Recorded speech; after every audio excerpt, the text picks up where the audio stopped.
Oferecimento: Panificadora São Vicente, 50 anos de tradição alimentando sua família. Quarta-feira, dia 6 de fevereiro, vamos meditar o Evangelho de São Marcos, no capítulo 6, versículos de 1 a 6. Proclamação do Evangelho de Jesus Cristo, segundo São Marcos. Glória a vós, Senhor. Naquele tempo, Jesus foi a Nazaré, sua terra, e seus discípulos o acompanharam. Quando chegou o sábado, começou a ensinar na sinagoga. Muitos que o escutavam ficavam admirados e diziam: de onde recebeu ele tudo isto? Como conseguiu tanta sabedoria? E esses grandes milagres que são realizados por suas mãos? Este homem não é o carpinteiro, filho de Maria, irmão de Tiago, de José, de Judas e de Simão? Suas irmãs não moram aqui conosco? E ficaram escandalizados por causa dele. Jesus lhes dizia: um profeta só não é estimado em sua pátria, entre seus parentes e familiares. E ali não pôde fazer milagre algum, apenas curou alguns doentes, impondo-lhe as mãos, e admirou-se com a falta de fé deles. Jesus percorria os povoados nas redondezas, ensinando. Palavra da salvação, glória a vós, Senhor. De onde lhe vem isso? E que sabedoria é esta que lhe foi dada? E esses milagres realizados por suas mãos? O Evangelho nos mostra como Jesus via a sinagoga de Nazaré, o lugar onde ele tinha sido criado. O sábado é o dia dedicado ao Senhor, e os judeus se reúnem para escutar a palavra de Deus. Maravilhavam-se da sua doutrina, porque os ensinava como quem tem autoridade, e não como as dos escribas. Deus nos fala também hoje mediante a Escritura. Na sinagoga, se leia as Escrituras, e depois um dos entendidos se ocupava de comentá-las, mostrando seu sentido e a mensagem que Deus quer transmitir através delas. Atribui-se a Santo Agostinho a seguinte reflexão: assim como em oração nós falamos com Deus, na leitura é Deus quem nos fala.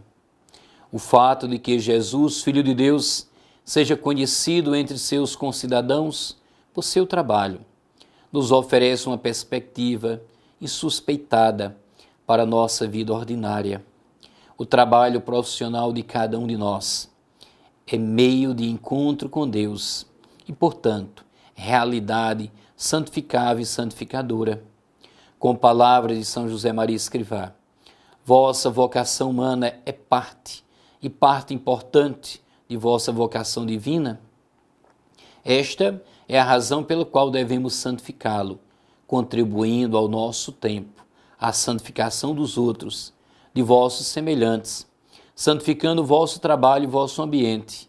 Essa profissão ou ofício que enche vossos dias, que dá fisionomia peculiar à vossa personalidade humana, que é vossa maneira de estar no mundo.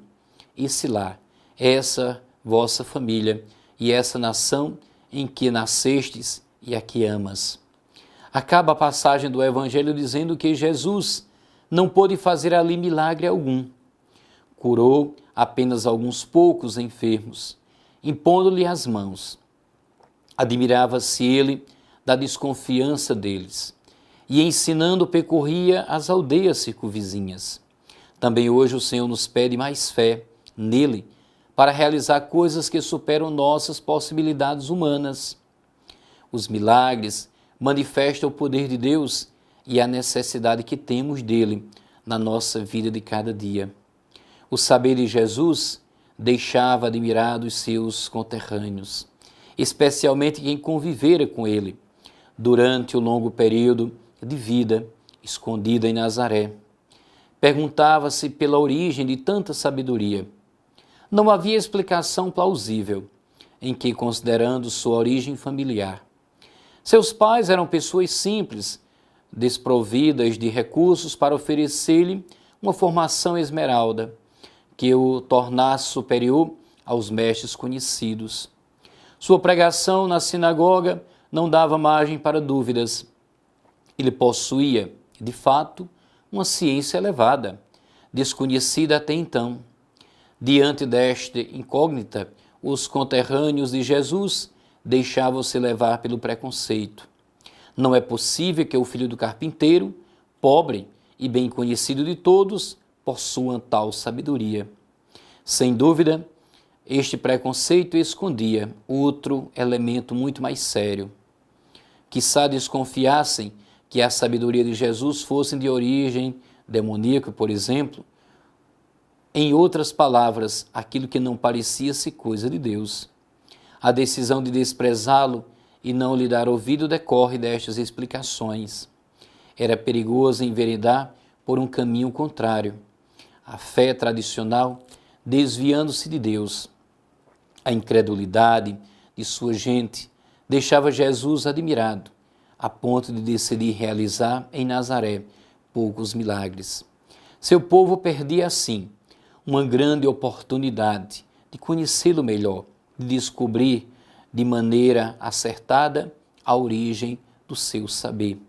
No pensamento do evangelista São Marcos, o que acontecia era já uma revelação de Deus por parte do próprio Jesus, mas por parte das pessoas, dos ouvintes, daqueles que o escutavam, mesmo reconhecendo tanta sabedoria e prestígio de Jesus, uma grande cegueira. E é isso que São Marcos apresenta ao longo do seu evangelho. As pessoas, até mesmo os discípulos, que permaneceram cegos diante de tanto ensinamento, tanta revelação, tanto amor de Deus. Sejamos diferentes, possamos, iluminados pela luz de Cristo, já a partir do nosso momento batismal, quando recebemos esta luz, possamos, guiados por Ele, não permanecer cegos, mas enxergar e seguir o verdadeiro caminho. A todos um feliz e abençoado dia. Oferecimento: Panificadora São Vicente, 50 anos de tradição alimentando sua família.